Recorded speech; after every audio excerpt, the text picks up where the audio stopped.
जय हिंद। अब आशा करते हैं कि आप लोग अच्छे होंगे, मस्त होंगे, स्वस्थ होंगे। देखने वाले इस वीडियो के माध्यम से क्लास 10th का मोस्ट पॉपुलर क्वेश्चन है हिस्ट्री का, जो 2 नंबर में आता ही है। केवीएस ट्यूशन सेंटर यानी KVS coaching centre Madhubani by एल्क्वाई सर यानी ललित सर। हिस्ट्री क्वेश्चन देखेंगे आप। यहाँ से लिखा है कि उपनिवेशवाद से आप क्या समझते हैं या उपनिवेशवाद का अभिप्राय क्या है।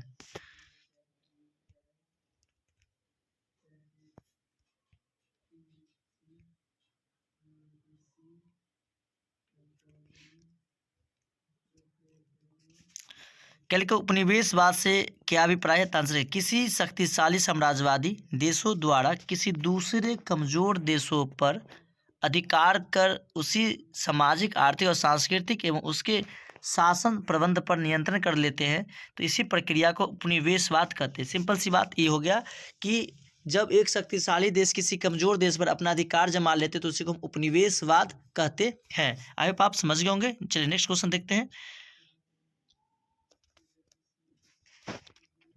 राष्ट्रीय स्वयंसेवक संघ पर एक संक्षिप्त टिप्पणी लिखें।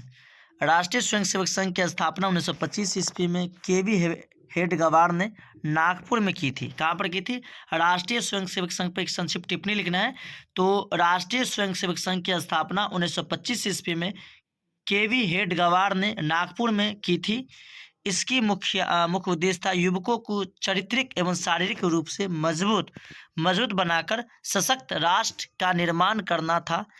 इसमें हिंदू राष्ट्रवाद का नारा दिया था और हिंदू धर्म एवं समाज के पुनर्स्थापना की नीति अपनाई। सामाजिक संगठन के रूप में यह संस्था आज भी कार्य करती है। यानी यह आज भी कार्य करता है। ये मतलब एक स्वयंसेवक संघ की स्थापना किया था 1925 में, जिसका मुख्य उद्देश्य था कि जो युवा है उसी युवा को चारित्रिक मतलब शारीरिक बलवान मजबूत बना करके राष्ट्र का एक निर्माण करना है, जिससे हिंदू राष्ट्र का निर्माण हो सके। इसमें ये बल दिया था। नेक्स्ट क्वेश्चन पढ़ेंगे। क्वेश्चन थर्ड पढ़ेंगे। औद्योगिक क्रांति क्या है? औद्योगिक क्रांति क्या है? आंसर पढ़ेंगे। औद्योगिक क्रांति की ऐसी प्रक्रिया थी जिसमें उत्पादन की पद्धति को बदल दिया, उत्पादन की पद्धति पर बल दिया। 18वीं शताब्दी के उत्तरार्ध में उत्पादन में नई तकनीकी और मशीनों का व्यवहार आरंभ हुई। मतलब जब 18वीं सदी हुई तो लोग पहले हाथ से काम करते थे, उस टाइम मशीनों का आविष्कार हुआ और मशीन से काम करने लगे। मानव श्रम के स्थान पर मशीन का उत्पादन का काम करने लगी। उत्पादन में ये नई प्रक्रिया औद्योगिक क्रांति के नाम से जाने जाते हैं। यानी आप लोग समझ गए औद्योगिक क्रांति का मतलब हुआ जिस टाइम जो 18वीं सदी में उद्योग पर ज़्यादा बल दिया गया। उस टाइम में जो मशीन हाथ मजदूर से काम करते थे, आज उसके टाइम में बस मशीनों काम करने लगा, जिससे क्या उत्पादन में बढ़ती चली गई। इसी क्रांति में को औद्योगिक क्रांति के नाम से हम जानते हैं। नेक्स्ट क्वेश्चन पढ़ेंगे। Question number 4। औद्योगिक आयोग की स्थापना कब हुई और इसके क्या उद्देश्य थे? औद्योगिक आयोग की स्थापना कब हुई और इसके उद्देश्य क्या थे? आंसर बताएंगे। औद्योगिक आयोग की नियुक्ति 1916 ईस्वी में हुई। कब हुई? 1916 ईस्वी में हुई। भारतीय उद्योग तथा व्यापार के भारतीय वित्त से संबंधित उन क्षेत्रों पर पता लगाना जिससे सरकार सहायक दे सके। समझ गए? Next question. असलम पद्धति वेरी वेरी इंपॉर्टेंट पूछता ही है क्वेश्चन।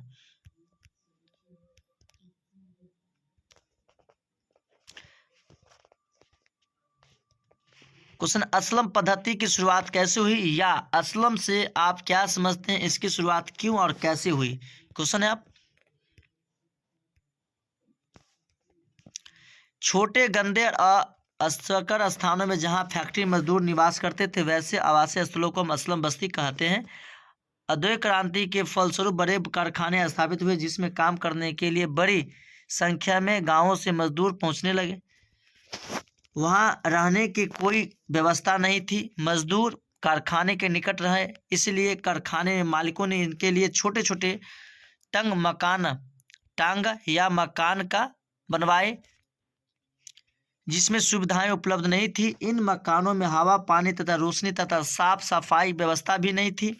इस प्रकार औद्योगिक क्रांति फलस्वरूप असलम पद्धति की शुरुआत हुई। नेक्स्ट, छापा खाना यूरोप कैसे पहुंचा? कमेंट करके बताएं। छापा खाना यूरोप कैसे पहुंचा?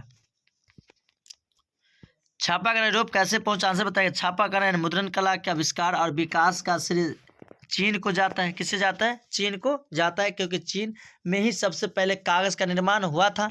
परंतु उस कला का प्रसार जब यूरोप में हुआ तो उसका विकास बहुत तेज़ी से हुआ। उसका कारण था कि चीनी भाषा में करीब 40,000 वर्कर थे। सभी वर्ग का ब्लॉक बनाकर उपयोग करना कठिन कार्य था। यही मुद्रण कला असंख्य परिश्रम में किया मार्ग में रेशम मार्ग का व्यापारियों द्वारा यूरोप प्रशांत हुआ। सर्वप्रथम रोम में आया, फिर जर्मनी इत्यादि देश में ये फैल गई। नेक्स्ट क्वेश्चन बताएंगे, अक्टूबर क्रांति क्या है? मोस्ट वीवीआई क्वेश्चन है। अक्टूबर क्रांति क्या है बताएंगे। नवंबर 1917 में रूस में जो क्रांति हुई उसे हम अक्टूबर क्रांति तथा बोल्शेविक क्रांति के नाम से जानते हैं। नवंबर 1917 में जो रूस में जो क्रांति हुई उसे अक्टूबर क्रांति या नवंबर की क्रांति कहते हैं। यद्यपि यह क्रांति 7 नवंबर 1917 को हुई थी, नई ग्रेगोरियन कैलेंडर, परंतु पुराने रूसी कैलेंडर के अनुसार वह दिन 25 अक्टूबर 1917 था, इसलिए उसे बोल्शेविक क्रांति या अक्टूबर क्रांति भी कहा जाता है। बोल्शेविक क्रांति या अक्टूबर क्रांति के नाम से भी हम जानते हैं। नेक्स्ट क्वेश्चन बताएंगे, पांडुलिपि क्या है? पांडुलिपि क्या है? पांडुलिपि क्या है, इसकी क्या उपयोगिता है? हाथ से लिखी हुई लिपि या बक्सों को जो पत्रों पर चिन्हित होते थे उसे पांडुलिपि कहते हैं। छापाखाना के आविष्कार में पहले भारत में इसकी पुरानी और राष्ट्र समृद्ध परंपरा थी। मतलब पहले अभी भी लेटर लिखते हैं तो हाथ से ही लिख देते हैं, लेकिन आप क्या होगा, टाइपराइटर आ गया तो लेटर को टाइप करवा के दे देते हैं। पांडुलिपि काफ़ी महंगी और नाजुक होती थी। इसकी लिखावट कठिन होने के पश्चात उपलब्ध नहीं कराने के कारण यह आम जनता में पहुंच से बाहर थी। मतलब इसे आम जनता नहीं लिखते थे, बहुत वीआईपी आदमी सभी इस पे लिखा करते थे।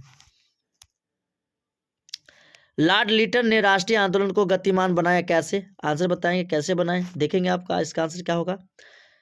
1878 में लॉर्ड लिटन ने देश के भाषा समाचार पत्र अधिनियम प्रेस एक्ट लागू किया। कब लागू किया? 1878 ईस्वी में, जिसके वर्नाकुलर एक्ट कहा जाता है। वर्नाकुलर एक्ट कब आया था? 1878 ईस्वी में आया था। किसने लाया था? लॉर्ड लिटन ने लाया था। इस अधिनियम के अनुसार समाचार पत्रों को और अधिक नियंत्रण में लाने का प्रयास किया गया। यह अधिनियम देसी भाषा समाचार पत्रों के लिए मुँह बंद करवाने वाला एक देश भेदभावपूर्ण था। नियंत्रण के बावजूद इस एक्ट ने राष्ट्रीयता की भावना एवं जन असंतोष की भावना की गति प्रदान की, मतलब और वृद्धि करने की मौका मिल गया इसे। नेक्स्ट क्वेश्चन पढ़ेंगे, क्वेश्चन नंबर 10, नई आर्थिक नीति या मार्क्सवादी सिद्धांत से के साथ समझौता कैसे है?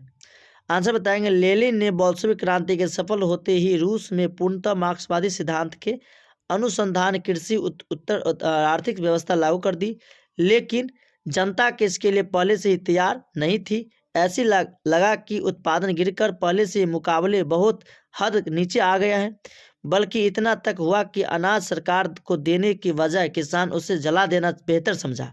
मतलब उसका न्यू आर्थिक नीति, मतलब न्यू पॉलिसी जब आई तो उन्होंने दाम को नीचे कर दिया, जिसे सोचा कि हम गवर्नमेंट को दो, उससे जरिए कि जला देना ही अच्छा समझा। इसके निपटने के लिए लेनिन ने कई आर्थिक नीति लागू की पड़ी। इस नीति किसानों को एक हद तक अपनी उपज को बेचना सुविधा दी। 20 श्रमिकों को रखकर कोई भी निजी कारखाना चला सकते थे, लेकिन इस कार्य को उस विरोधी द्वारा आलोचना भी की गई, लेकिन इसे यह कहकर टाल दिया गया कि 3 कदम आगे बढ़कर 1 कदम पीछे चलना 2 कदम आगे ही चलने के बराबर है।